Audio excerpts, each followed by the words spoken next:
We continue this week with the geography of language, and specifically building upon the spoken word.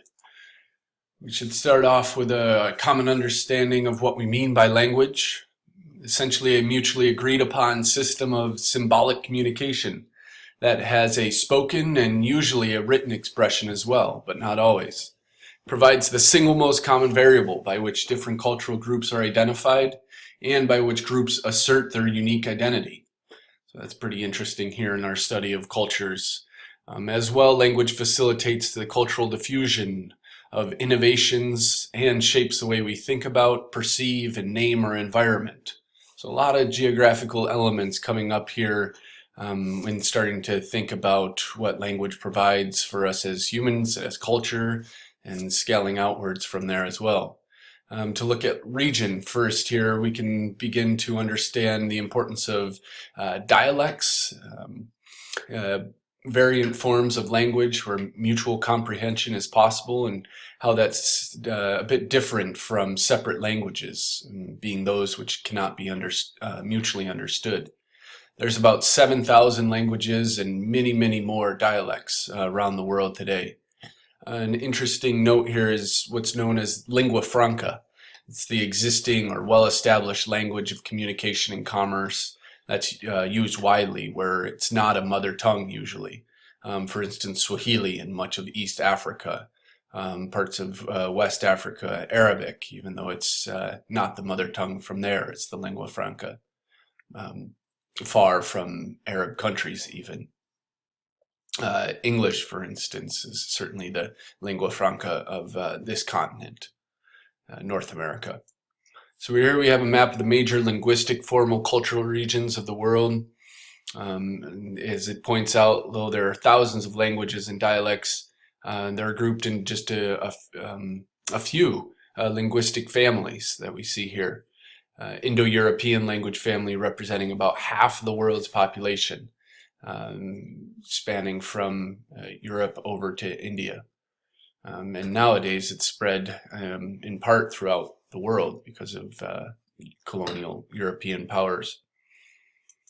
The Indo-European family is all derived from a common ancestor, the largest and most widespread, and it's spoken on all the continents. English is a Germanic Indo-European language. And interesting to note that 6 Indo-European tongues are among the 10 most spoken languages in the world. So tongues is a synonym for language. Here's a map of the linguistic family tree. This is just one branch, the Indo-European. See Celtic, Romance languages spanning out from there. Germanic, Slavic, Baltic, Indic, Greek. Very interesting to see on the trunks of the tree the different proto-languages that preceded today's forms. Another language family is the Sino-Tibetan. It's second only to Indo-European number of native speakers. Sino refers to China here. You hear a lot of Sino-US relations, referring to political relations or tensions between the US and China. And then there's also the Afro-Asiatic. Consisting of 2 major divisions, the Semitic and the Hamitic. Arabic is the most widespread Semitic language and has the greatest number of native speakers. Hebrew is another Semitic tongue. It's the official national language of Israel. Within Israel, there are many languages spoken, Arabic, English as well, and a great term that refers to someone who can speak multiple languages is a polyglot, referring to the mixture of different languages. See here you see a sign in the Arab quarter of Nazareth with Arabic and Hebrew, English. Interesting enough, it's run by a French hospital as well. This is a reflection of Israel's polyglot population. So for the theme of mobility, we can begin to look at diffusion of languages, in particular, how did Indo-European languages diffuse? A couple different hypotheses for that. First being the Anatolian, referring to contemporary Turkey, and that the movement of Indo-European languages spread via the spread of plant domestication technologies. So how plants were domesticated. And then the Kurgan hypothesis, the spread of Indo-European languages originating with animal domestication in the Central Asian steppes. We can look at that here in this map showing a core periphery dynamic with the Kurgan homeland north of current-day Turkey, just north of the Black Sea, around 6,000 years ago, or 4,000 before the Common Era BCE, and spanning out from there. In terms of mobility via the migration and survival of language, we can see that conquest can lead to the imposition of new language, and abandonment of suppression of native tongues. However, these threatened languages may reappear and actually even thrive in new places as their speakers migrate for reasons of economic or cultural survival. And New York City is home to as many as 800 languages, making it the most linguistically dense place in the world. So some of that survival of language that might have been threatened in a different place, taking root in New York City and surviving there. Linguistic and religion mobility. Arabic, for instance, the spread from a core area on the Arabian Peninsula with the expansion of Islam, and Latin survived mainly as the ceremonial language of the Roman Catholic Church and Vatican City. Interestingly as well, Martin Luther's translation of the Bible led to the standardization of the Germanic language, the German language, that is. So next, to look at language through the lens of globalization, only 1% of languages have as many as 500,000 speakers. And it's also estimated that the world loses a language on average every 2 weeks. That's an astonishing amount of languages to lose every year. Over 25 of them, unfortunately. With those goes the loss of myths and history and culture. Some experts believe that all but 300 languages will be extinct or dying by the year 2100. This is quite a reduction from 7,000 estimated to currently exist. So globalization is seen to favor some languages and eliminate others. For instance, language in the internet. English is currently the dominant language on the internet. However, there's a huge increase in recent decades over the number of Chinese speakers on the internet. And if this continues, we'll see further and further changes in the way that the internet is populated by Chinese speakers. Arab-speaking internet users also grew by 2,500%, while Russians grew by almost over 1,800% over the same period. So dramatic increases. Here we have the 10 most prevalent languages in the world on the internet, from English downwards to Korean. It's important to look at language and cultural survival. The notion of endangered languages, languages not being taught to children by their parents, not being used actively by everyday matters. More than half the world's roughly 7,000 languages are endangered. This is an astonishing amount, quite sad. The Americas and the Pacific regions account for more than 3/4 of the world's nearly extinct languages.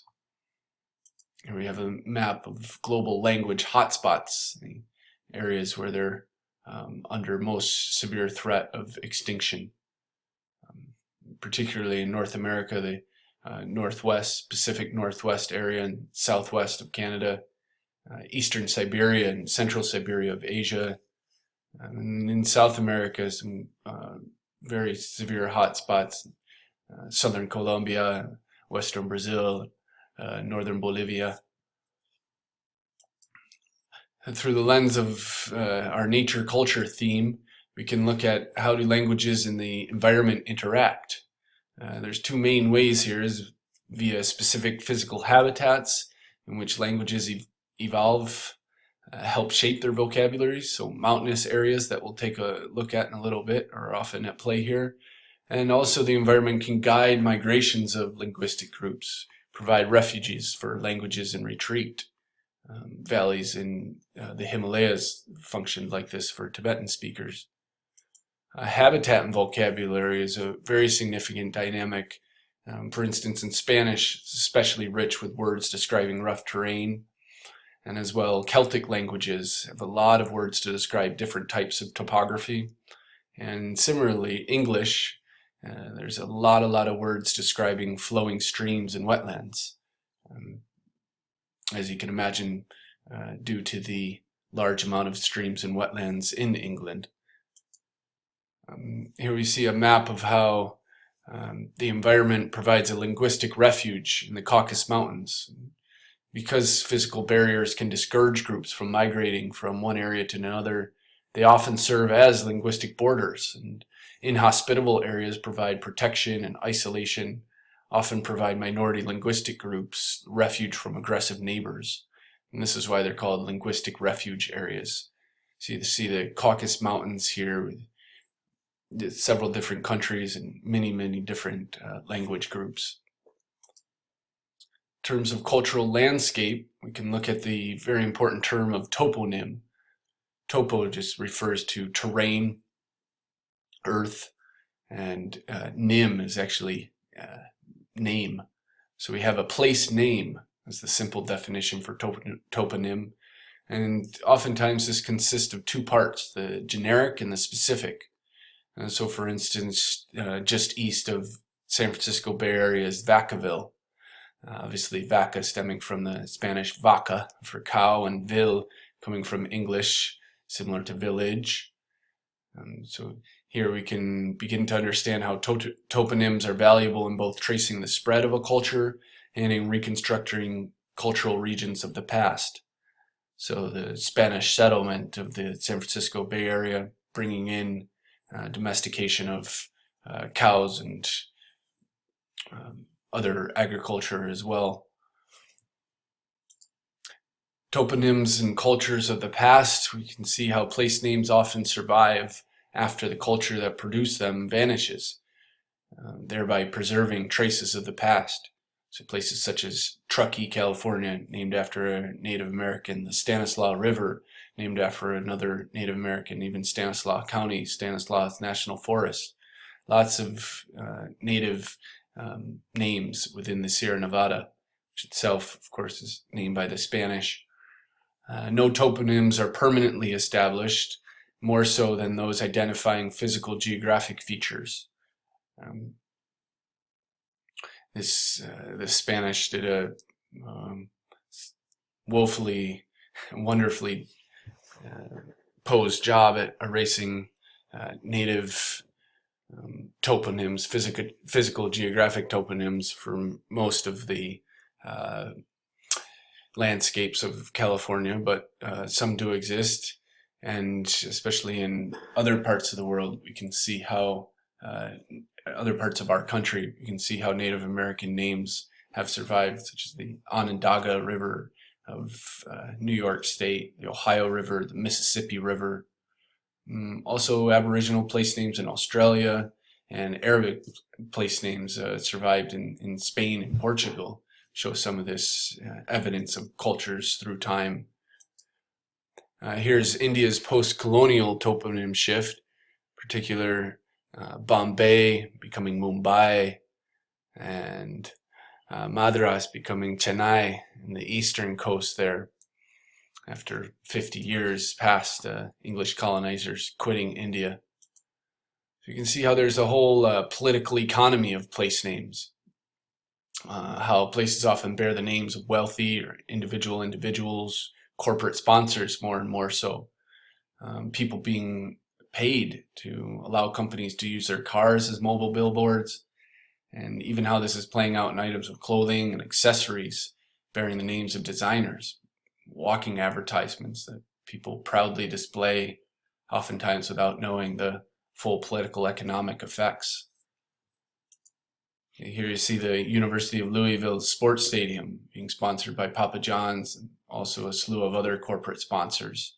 This speaks to the political economy, nature of power that's overtaking many public spaces. So you can generate some questions from here and continue the discussion below. Thanks.